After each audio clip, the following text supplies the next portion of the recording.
여러분, 천천박사입니다. 네. 이 방문 요양 관련해가지고 저희가 입지 조건 했었어요. 네, 그 이어서 한번 설명을 드리도록 하겠습니다. 입지 조건을 찾고 그 다음에 사무실을 계약을 이미 하셨다면 이게 오픈을 하실 거예요. 그죠? 오픈을 할 때 실제 오픈을 하기 위해서 필요한 조건들이 하나 더 있었어요. 이게 뭐예요? 물건들이에요. 보시면 사무실을 이제 구성을 하고 나면은 통신 설비, 집기, 사업에 대한 필요 및 비품이 있어야 된다. 이렇게 간단하게만 써 있어서 그 원장님도 잘 모르시는 분들은 이게 어떤 비품이 필요하냐고 물어보시거든요. 그래서 이 부분에 대해서 좀 설명을 드려볼까 해요. 이 모유 촬영도 있죠. 보시면 욕조나 이런 거. 예. 그래서 이 부분에 대해서 물품을 좀 설명을 드리겠습니다. 첫 번째는요. 사실 여러분들 다 아시는 거예요. 네, 뭐냐면 간판입니다. 네, 보여드릴게요. 네, 이 간판 보이시죠? 네. 간판을 뭐 여러 방법으로 다 하실 수가 있으실 텐데 이 간판이 없으면 승인이 안 납니다, 여러분. 예. 그래서 간판이 먼저 다 완성되는 이후에 우리가 이 인가를 내실 수가 있어요. 그래서 이 간판에 내용이 들어가야 될 내용이 이 내용이에요. 보이시죠? 우리가 노인복지센터이다 보니까 노인복지센터라는 말이 꼭 들어가 주셔야 돼요. 그리고 제가는 댁에 계시면서 서비스를 받는다 이런 뜻이거든요. 그래서 제가 노인복지센터라는 말이 들어가 주셔야 됩니다. 그래서 이렇게 해서 승인을 내주시는 게 원래 일반적인데 이 제가를 빼고 그냥 노인복지센터만 해도 오픈을 할 수 있게끔 해주시는 그런 경우도 있으시긴 해요. 지역마다 조금씩 다를 수 있는데 이게 원칙이다 이런 말씀 드리고요. 저희는 제가 예를 들어서 좋은이라는 말을 써봤어요. 이렇게 그죠? 좋은 제가 노인복지센터 이렇게 해서 건물 전화번호부터 팩스 그다음에 어떤 서비스 방문 요양 목욕을 한다라는 이런 간판을 먼저 설치를 하셔야 됩니다. 이게 첫 번째 요건이세요. 네, 기억하시고요. 두 번째 같은 경우에는 이 말씀을 드렸죠. 컴퓨터 세트가 있어야 돼요. 이 컴퓨터 세트 같은 경우에는 저는 이런 말씀을 드릴게요. 이게 제가 사진을 한번 보면서 한번 얘기를 해볼까요? 제가 잘 돼 있는 곳 중에 하나를 찍은 사진인데 굉장히 잘 해놨죠. 그죠? 보시면 컴퓨터에 모니터 한 대예요, 여러분. 이게 모니터 한 대로 쓰시는 경우가 대부분이세요.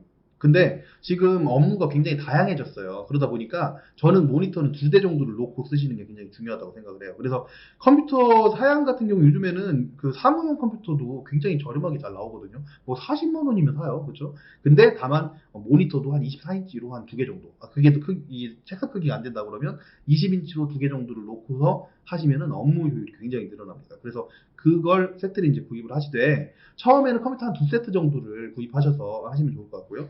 뒤에 보시면 여기 프린터 보이시죠? 네, 프린터가 이게 팩스가 가능한 곳이어야 돼요. 그러니까 팩스, 프린터, 스캔 다 가능한 걸로 해서 이왕이면 이렇게 복합키를 놓으세요.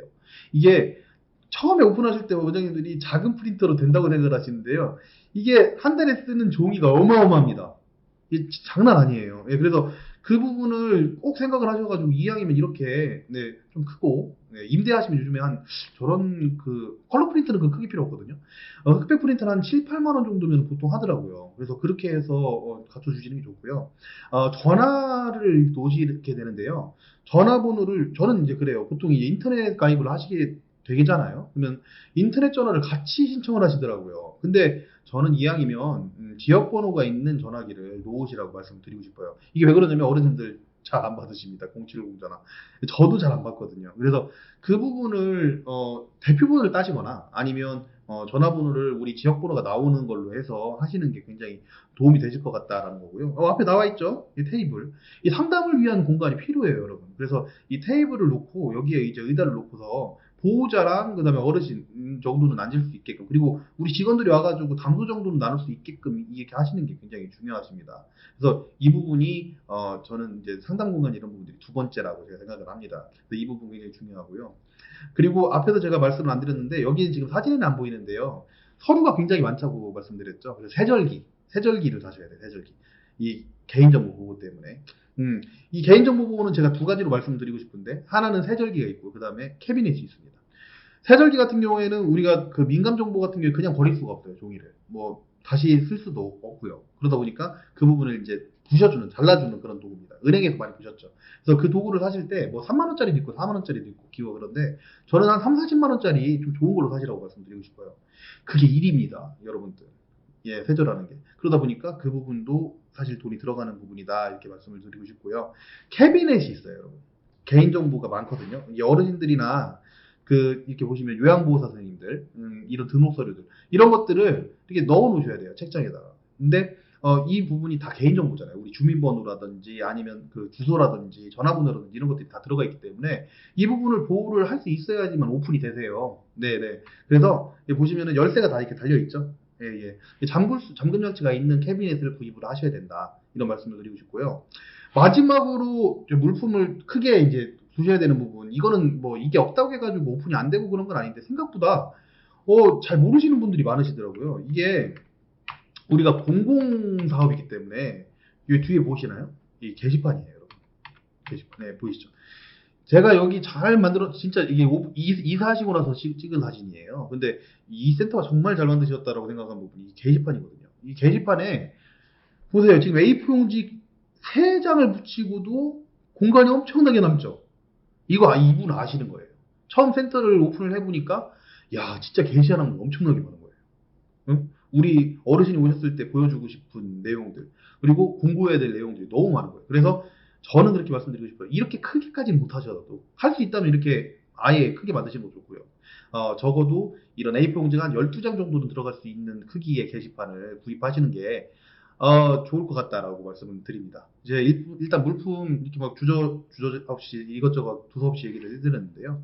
정리를 다시 한번 해드리겠습니다. 일단 우리가 필요 설비라고 하는 부분들은 통신부터 해가지고 여러 설비들이 있는데 그 중에서 첫 번째는 간판이다. 예, 간판. 간판에는 재가노인복지센터라는 말이 들어가줘야 된다. 네. 그리고 제가 아까 꿀팁을 안 드렸네요. 이 이름을 지으실 때 저희가 조은이라고 했는데 A 또는 기역 이렇게 이제 앞쪽 가나다 순으로 앞쪽에 있는 걸로 지으시는 게 굉장히 좋으세요. 뭐 공감이라든지 그래야 공단에서 좀 위쪽에 상위권에 랭크가 되거든요. 예, 그래서 그런 부분들 말씀 못 드렸었고요. 예, 두 번째 같은 경우에는 컴퓨터 세트부터 해서 프린터, 개인정보를 위한 세절기 뭐 이런 것들이에요. 그래서 개인정보를 굉장히 중시한다라는 부분들 말씀을 드렸고요. 세 번째 같은 경우는 게시판이에요. 게시판. 게시판에 게시할 항목들이 굉장히 많이 있다. 그리고 우리가 비치할 항목들도 굉장히 많이 있기 때문에 그 부분을 조금 넓고 크게 만들어서 보여주는 것이 굉장히 좋겠다. 그렇게 해야지만 또 오픈을 할 수가 있다. 이런 말씀을 드립니다. 네, 이번 시간에는 이어서 저 방문요양센터 오픈에 대해서 좀 말씀을 드리도록 할게요. 앞에서 뭐 계속 얘기만 한다고 했는데 왜 이게 5평이 아니라 15평이 필요하지? 그리고 평수가 왜 20평, 30평이 필요한 거지? 라고 이렇게 궁금해 하실 수 있을 것 같아요. 그래서 잉여공 구조를 보면서 그 근거를 조금 말씀을 드리도록 하겠습니다. 여러분들 오픈을 하려면 어떤 사업을 하시든 간에 정말 작은 사업이라도 얼마가 돈이 들어가는지 실제로 예산이 얼마가 필요한지를 아셔야 될 거 아니에요. 그래서 제가 아까도 말씀드렸지만 우리 방문요양센터는 사실 사무실만 있으면 되잖아요. 그래서 사무실 오픈하는 부분부터 해가지고 따로 물품이나 이런 부분에 대해서 제가 따로 정리를 해봤습니다. 제가 좀 말씀을 드려볼게요. 일단 보증금이 일단 있겠죠. 네. 한 10평, 15평 정도를 오픈을 하시려면 기본적인 사무실 그 임대 비용이 있으실 텐데 임대를 위한 보증금 같은 경우에는 지역마다 천차만별 아닙니까? 그래서 제가 그냥 3천만 원으로 그냥 가정을 하겠습니다. 뭐 3천만 원도 있고 1천만 원도 있고 5천만 원도 있고 1억이 될 수도 있겠죠. 그래서 그 부분 같은 경우 어차피 돌려받는 금액이니까 뭐 안 들어가는 거 아니냐 이렇게 생각하실 수도 있지만 보증금도 어쨌든 엄연히 예산을 잡아 놓으셔야지 사업을 하시는데 이게 정확한 산정이 되겠죠. 그래서 그 부분 같은 경우에 제가 3천만 원으로 가정하고 얘기를 할게요. 예, 그리고 제가 간판이 필요하다고 그랬어요. 간판 하시려면 보통 간판 1개 하실지 2개 하실지는 모르겠지만 보통 한 300에서 350 정도 들어가더라고요. 뭐 더 싸게 하실 수 있겠지만 이거는 가정이니까 이렇게 좀 말씀드리고요. 컴퓨터 2세트로 시작을 하죠. 뭐 최대 4세트, 5세트까지 들어가겠지만 모니터 2대까지 해서 하다 보면 한 대당 100만 원 정도 이렇게 들어가시면 될 것 같아요. 그죠? 그러면 150에서 한 200 정도. 네, 적게 싸게 사면 75만 원 정도니까. 그렇게 해서 이제 구입을 하시고 책상도 똑같이 세트 구입하시면은 20에서 50만 원 정도 들어가고요. 제가 이 세절기 같은 경우에는 3만 원짜리, 4만 원짜리도 있지만 이왕이면 30만 원, 40만 원짜리를 구입하시라고 제가 말씀을 드렸었고요. 그리고 캐비넷 구입하셔야 된다고 말씀드렸죠. 캐비넷이 한 10만 원 정도. 그다음에 이런 부분들 이것저것 뭐 에어컨도 사고 뭐 이것저것 다 사다 보면 기본적으로 물품도 한 600에서 800만 원, 적어도 돈 1000만 원 정도는 기본적으로 들어가지 않을까 예상합니다. 근데 뭐 실제로 그렇게 또 들어갑니다. 네, 그걸 좀 생각을 하셔야 되고요. 기본 소모품까지 생각을 해야 되니까요. 그리고 이 설비 비용만 있는 게 아닙니다, 여러분. 뭐냐면 기회 비용도 있어요. 기회 비용. 제가 다시 말씀드릴게요. 기회 비용이요. 이게 그러니까 원장님께서 대표님께서 직접 시설장을 한다. 그러니까 내가 이렇게 생각하실 수도 있겠지만 내가 직원을 써서 이 방문요양센터를 운영한다라고 생각하시는 게 더 옳을 수 있어요. 그래야지 예산이 정확합니다. 왜 그러냐면 원장님들이 직접 몸으로 뛴다고 하면 그동안 다른 사업을 못 하시잖아요. 이거 올인하셔야 되거든요, 이 사업에. 그러면 적어도 내가 최저임금 정도는 어디에서 일을 하더라도 원래 받을 수 있는 거잖아요.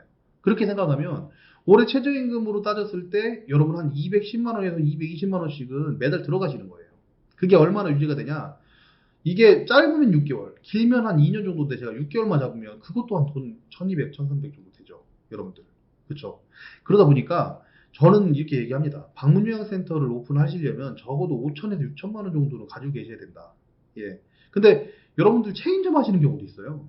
예, 체인점 하시면 거기에서 금액이 더 들어가죠. 사실 뭐 3천, 4천 더 들어가다 보니까 뭐 한 1억 정도는 우습게 들어가요. 사무실 하나 놓고 하는데 왜 이렇게 돈이 많이 들어가나, 그렇죠? 그래서 절 따라오시면 굳이 뭐 체인하지 않으셔도 직접 다 오픈하셔가지고 하실 수 있는 그런 부분들이 있으시니까요. 최대한 아끼셔가지고 좀 제대로 된 사업을 하실 수 있으셨으면 좀 좋겠습니다. 이제 이렇게 많은 돈을 투자하고서, 예, 뭐 어떤 분들한테는 적은 돈일 수 있겠지만 꽤 많은 돈을 투자를 하고서 방문요양센터를 차리게 되면, 이제 제가 앞에서부터 계속 펴놨죠.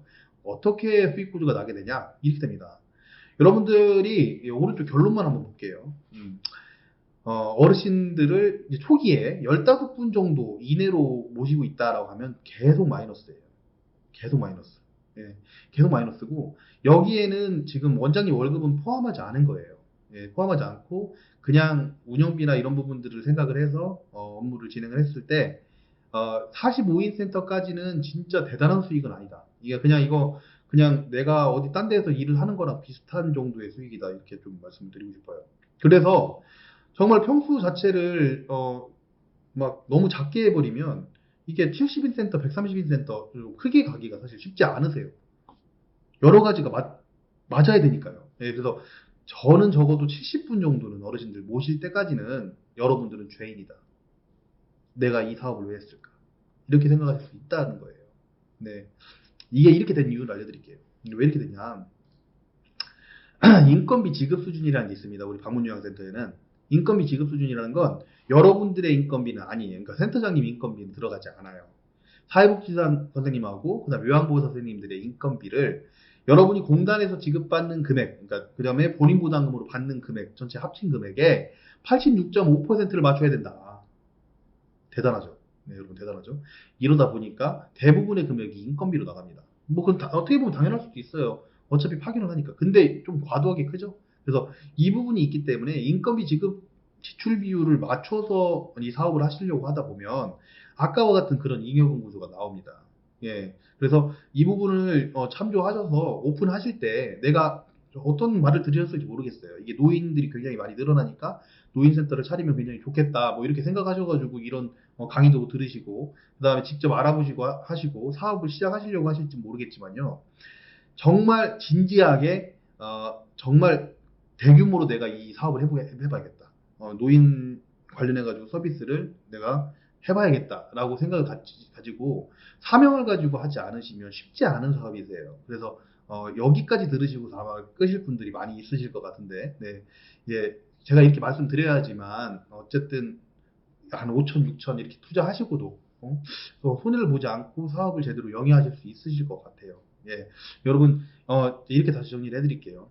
우리 지금 방문요양 사업 같은 경우에는 잉여금 구조가 이 지금 인건비 지급 수준 때문에 사실은 70분 이상 정도 되지 않으면 사업이 구조가 크지가 않다. 근데 그럼에도 불구하고 이 작은 사무실 하나를 오픈을 하는데도 적어도 5천만 원 이상의 돈이 들어간다. 기회비용까지. 그러니까 그 부분을 생각해서 꼭 잘 생각해서 오픈을 하셨으면 좋겠고요.